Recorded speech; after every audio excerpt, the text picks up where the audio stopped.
من عليها فان ويبقى وجه ربك ذو الجلال والإكرام فبأي آلاء ربكما تكذبان. Whatever we see and don't see, everything is the creation of the Almighty Allah. এই বিশ্ব ব্রহ্মাণ্ডে যা কিছু আছে, যা কিছু আমরা দেখি আর যা না দেখি, আওয়াজ করে বলেন সব কিছুর স্রষ্টাকে। মানব দানব পশু পাখি পাহাড় পর্বত চন্দ্র সূর্য গ্রহ নক্ষত্র আসমান জমিন বিশালে বিশ্ব ব্রহ্মাণ্ডে যা কিছু আছে, আওয়াজ করে বলেন সব কিছুর স্রষ্টাকে, সব কিছুর মালিককে। আমার আল্লাহ সৃষ্টি কত সুন্দর, আমার আল্লাহ সৃষ্টি কত নিখুঁত, আমার আল্লাহ সৃষ্টির মাঝে কোনো ভেজাল নাই, আমার আল্লাহ সৃষ্টির মাঝে কোনো দুষ্টুটি নাই, ঠিক কিনা বলেন? মানুষ যা বানায়, মানুষ যা তৈরি করে, মানুষের তৈরি জিনিসের মধ্যে ভেজাল আছে না নাই? মানুষের তৈরি জিনিসের মধ্যে দুষ্টুটি আছে না নাই? ঘুরে ফিরে সব একই রকম হয়, ঠিক কিনা বলেন? কিন্তু আমার আল্লাহ সৃষ্টি কত সুন্দর, আমার আল্লাহ সৃষ্টি কত নিখুঁত, আমার আল্লাহ সৃষ্টির মাঝে কোনো ভেজাল নাই, আমার আল্লাহ সৃষ্টির মাঝে কোনো দুষ্টুটি নাই। কোন সৃষ্টির মাঝে প্রাণ আছে, আবার কোন সৃষ্টির মাঝে প্রাণ নাই, এক একটা এক এক রকম, কোনটার সাথে কোনটার মিল নাই, ঠিক কিনা বলেন? কত সুন্দর কত নিখুঁত আমার আল্লাহর সৃষ্টি, সুবহানাল্লাহ। এই বিশ্ব ব্রহ্মাণ্ডে যা কিছু আছে সবকিছু আল্লাহ রাব্বুল আলামিন কাদের জন্য সৃষ্টি করেছেন? আমাদের জন্য। আল্লাহ রাব্বুল আলামিন পবিত্র কোরআনের মধ্যে সুন্দর করে বলেন, হুয়াল্লাযী খালাকা লাকুম মা ফিল আরদি জামিআ থুম্মা ইসতাওয়া ইলাস সামাই ফাসাওয়াহুন্না সাবআ সামাওয়াত ওয়া হুয়া বিকুল্লি শাইইন আলিম। আল্লাহ বলেন, হুয়াল্লাযী খালাকা লাকুম মা ফিল আরদি জামিআ, জমিনের মধ্যে যা কিছু আছে সবকিছু বান্দা তোমাদের জন্য সৃষ্টি করেছি, সবকিছু তোমাদের কল্যাণে সৃষ্টি করেছি, সবকিছু তোমাদের জন্য সুশোভিত করেছি, শুধুমাত্র কেবলমাত্র তোমাদেরকে ছাড়া আমি আল্লাহ পাক শুধুমাত্র তোমাদেরকে আমি আল্লাহর জন্য সৃষ্টি করেছি, সুবহানাল্লাহ। ওয়া মা খালাকাতুল জিন্না ওয়াল ইনসা ইল্লা লিয়া'বুদুন। I have created the mankind and the jinn kind only for worshiping me. মানুষের জিন জাতিকে গোলামি করার জন্য, মানুষের জিন জাতিকে ইবাদত বন্দি করার জন্য এই দুনিয়াতে পাঠিয়েছেন কে?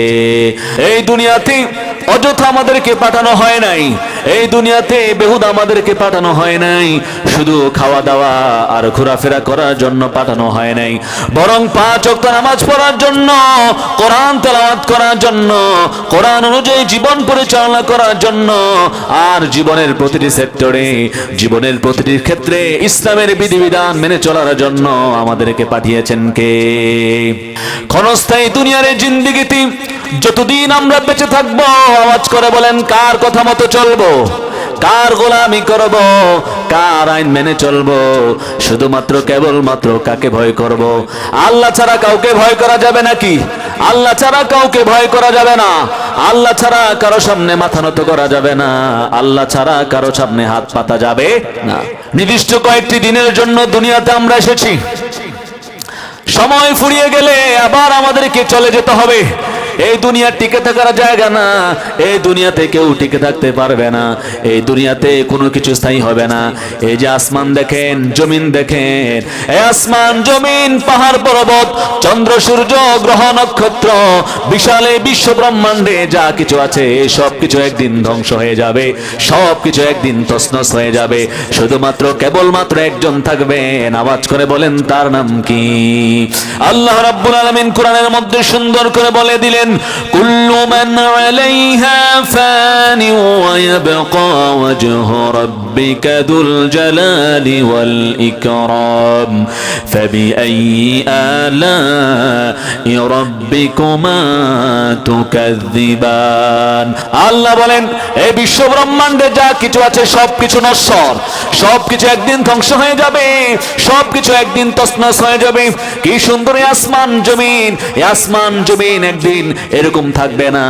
এই আসমান জমিন, পাহাড় পর্বত, চন্দ্র সূর্য গ্রহ নক্ষত্র, বিশালে বিশ্ব ব্রহ্মাণ্ডে যা কিছু আছে সবকিছু একদিন তছনছ হয়ে যাবে, সবকিছু একদিন ধ্বংস হয়ে যাবে, সবকিছু একদিন ধুলিত তুলার ন্যায় উঠতে থাকবে। শুধুমাত্র কেবলমাত্র একজন থাকবেন, আওয়াজ করে বলেন তার নাম কি? ওয়ায়াবকা ওয়াজহু রাব্বিকা যুল জালালি ওয়াল ইকরাম। Except the Almighty Allah, one day everything in the world will be destroyed. এই বিশ্ব ব্রহ্মাণ্ডে, ভূমণ্ডল নবমণ্ডলে যা কিছু আছে, যা কিছু আমরা দেখি আর না দেখি, একদিন সবকিছু ধ্বংস হয়ে যাবে, একদিন সবকিছু তছনছ হয়ে যাবে।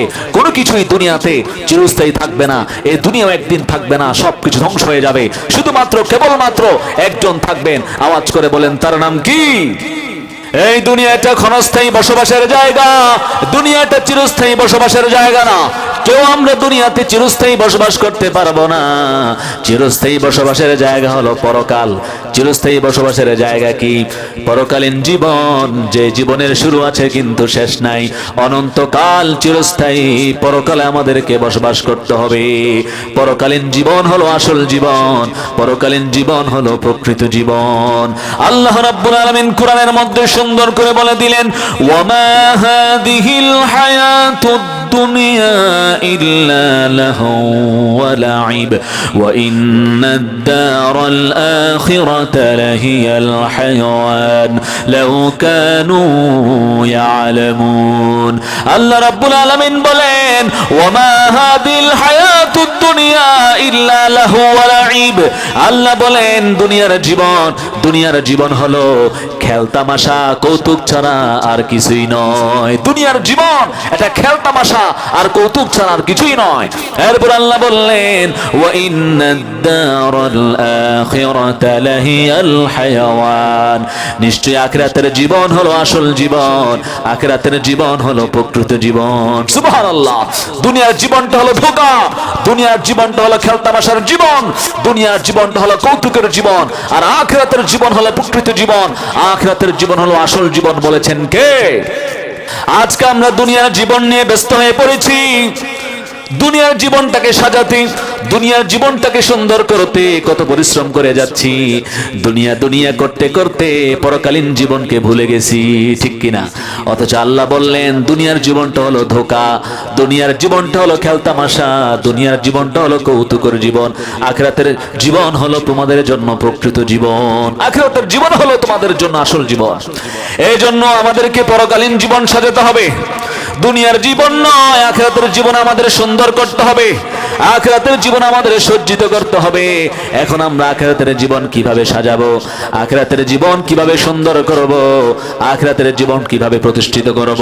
আখিরাতের জীবন সুন্দর করতে হলে, আখিরাতের জীবনটাকে সুখময় করতে হলে এই দুনিয়ায় বসে আমাদেরকে আমল করতে হবে, এই দুনিয়ায় বসে আমাদেরকে কাজ করে যেতে হবে, ঠিক কিনা বলেন? আপনার দুনিয়ার জীবনের উপর ভিত্তি করেই পরকালীন জীবন প্রতিষ্ঠিত হবে। দুনিয়ার জীবনের উপর ভিত্তি করে পরকালীন জীবন দান করবেন কে? দুনিয়ার জীবনে যদি আপনি আল্লাহর গোলামি করে চলতে পারেন, আল্লাহর বিধিবিধান মেনে চলতে পারেন, তাহলে আপনার জন্য পরকালীন জীবন হবে আনন্দের, আপনার জন্য পরকালীন জীবন হবে সুখময়, আপনার জন্য পরকালীন জীবন হবে কল্যাণের। আর যদি দুনিয়ার জীবনটা আপনি আল্লাহর অবাধ্য হয়ে চলাফেরা করেন, আল্লাহর সাথে নাফরমানি করে চলাফেরা করেন, আল্লাহর বিধিবিধান মেনে না চলেন, তাহলে পরকালীন জীবন হবে আপনার জন্য কষ্টের, পরকালীন জীবন হবে আপনার জন্য দুঃখের, পরকালীন জীবন হবে আপনার জন্য আযাবের, ঠিক কিনা? কারণ দুনিয়ার জীবনের উপর ভিত্তি করেই পরকালীন জীবন দান করবেন কে? আল্লাহ রাব্বুল আলামিন কোরআনের মধ্যে সুন্দর করে বলে দিলেন, কুল্লু নাফসিন যায়িকাতুল মাউত ওয়া ইন্নামা তুওয়াফাউনা উজুরাকুম ইয়াওমাল কিয়ামা ফামান যুহজিহা আনিন নারি ওয়া উদখিলাল জান্নাতা ফাকাদ ফাজ ওয়া মাল হায়াত হায়াতুদ দুনিয়া ইল্লা মাতাউল গুরুর। আল্লাহ রাব্বুল আলামিন বললেন, কুল্লু নাফসিন যায়িকাতুল মাউত, প্রত্যেকটা নফস, প্রত্যেকটা আত্মা, প্রত্যেকটা রূহ মৃত্যুর স্বাদ গ্রহণ করবে। যার মাঝে প্রাণ আছে, যার মাঝে রূহ আছে, যার মাঝে আত্মা আছে, তাকে মৃত্যুর স্বাদ গ্রহণ করতে হবে। যার প্রাণ নাই, যার রূহ নাই, তার মরণ নাই, ঠিক কিনা? যার প্রাণ আছে, যার মাঝে আত্মা আছে, যার মাঝে রূহ আছে, তাকে একদিন মৃত্যুর স্বাদ গ্রহণ করতে হবে। এরপর আল্লাহ রাব্বুল আলামিন বলেন, ওয়া ইন্নামা তুওয়াফাউনা উজুরাকুম ইয়াউমাল কিয়ামা। আল্লাহ বলেন, নিশ্চয়ই দুনিয়ার কৃতকর্মের উপর ভিত্তি করে তোমাদেরকে কিয়ামতের দিন পরিপূর্ণ প্রতিদান দেওয়া হবে। দুনিয়ার কৃতকর্মের উপর ভিত্তি করে কিয়ামতের দিন প্রতিদান দিবেন কে? সেদিন কারো উপর বিন্দুমাত্র জুলুম করা হবে না, সেদিন কারো উপর বিন্দুমাত্র বেইনসাফ করা হবে না, সেদিন কারো উপর বিন্দুমাত্র বিচার করা হবে না। প্রত্যেককেই নিজ নিজ কৃতকর্মের বিনিময়ে প্রতিদান দিবেন কে? দুনিয়ার জমিনে ভালো কাজ করলে, দুনিয়ার জমিনে নেক আমল করলে, দুনিয়ার জমিনে বসে নামাজ পড়লে, কোরআন তেলাওয়াত করলে, কোরআন অনুযায়ী চললে, তার কৃতকর্ম অনুযায়ী সেদিন সে ভালো প্রতিদান পাবে। আর দুনিয়ার জমিনে খারাপ কাজ করলে, দুনিয়ার জমিনে মন্দ কাজ করলে, দুনিয়ার জমিনে বসে নামাজ না পড়লে, কোরআন তেলাওয়াত না করলে, কোরআন অনুযায়ী জীবনটাকে না সাজালে, আল্লাহর বিধিবিধান মেনে না চললে, তার কৃতকর্ম অনুযায়ী সেদিন সে নিকৃষ্ট প্রতিদান পাবে। আল্লাহ বলেন, زحزح عن النار وأدخل الجنة فقد فاز। আল্লাহ বলেন, কিয়ামতের দিন যাকে তার কৃতকর্মের বিনিময়ে জাহান্নামের আগুন থেকে দূরে রাখা হবে আর জান্নাতে প্রবেশ করানো হবে, সেদিন সে সফল কাম হয়ে যাবে। সুবহানাল্লাহ।